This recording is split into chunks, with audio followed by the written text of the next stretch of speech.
Alright, YouTube, man. I got another problem with my 04 Silverado, man. Now, this what's going on. I can be driving down the street and all my lights will come on up here on my dashboard and my radio will turn off. I'm still able to drive and everything. And then that these lights will be on and my battery light will be on. But what I'm having to do is hit the top of my dashboard for all the lights to go out.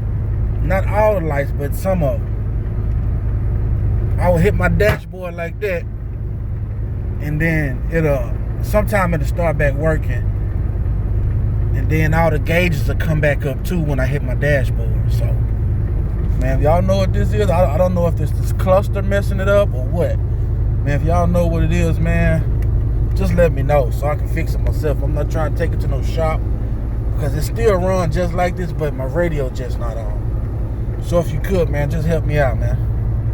Alright, like and subscribe and put the comment down in the comment box and let me know what's wrong with it. Alright.